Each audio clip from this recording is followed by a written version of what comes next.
Hello, and meet Pat Keating, the owner and visionary of Keating and Associates. So today we're going to talk about habits inside of retirement.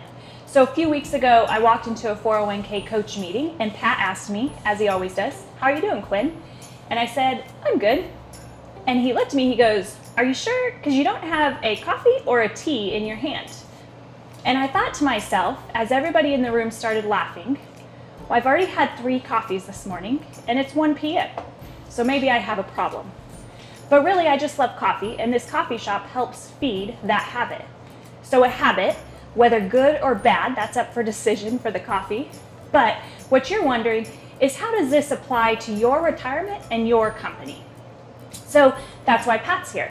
Pat, how do habits relate to retirement and their company? Well, you know, it's interesting because everybody forms habits, and many people will say at times that they're not disciplined, but actually they are disciplined. They're disciplined to the wrong habits sometimes. So as we talk about habits, what does that do in reflection? So over the last 30 plus years doing retirement plans for people, I've seen people with good habits and the ones with bad. The ones with good habits, what they do, first thing is they enroll in their 401k plan immediately.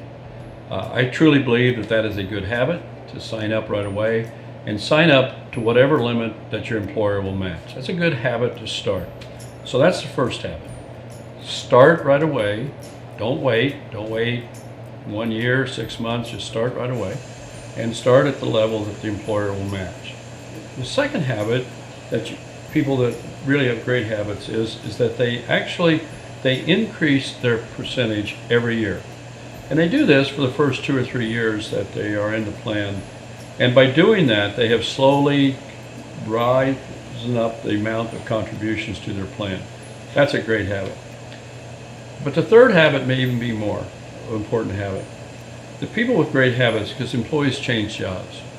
Too many people have the bad habit of cashing out their 401k when they leave, paying the tax, paying the penalty, and spending the money and saying, "Oh, I got plenty of time."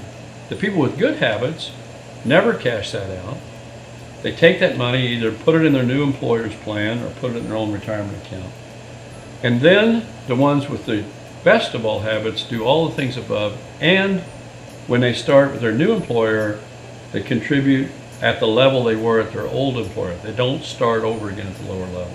So if you have those habits, you may even have this paycheck for the rest of your life. That is how it works.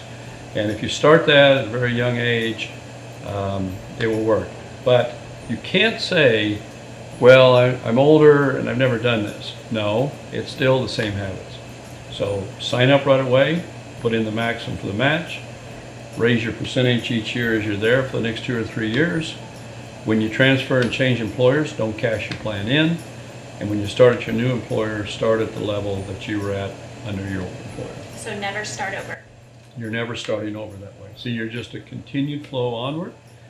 And it's really interesting because in the early years, you feel like you're not getting anywhere because you don't have a lot of money that's in the plan. But that's all right, because as you go, it won't take that many years when the growth of your annual assets inside your plan will be greater than what you put in.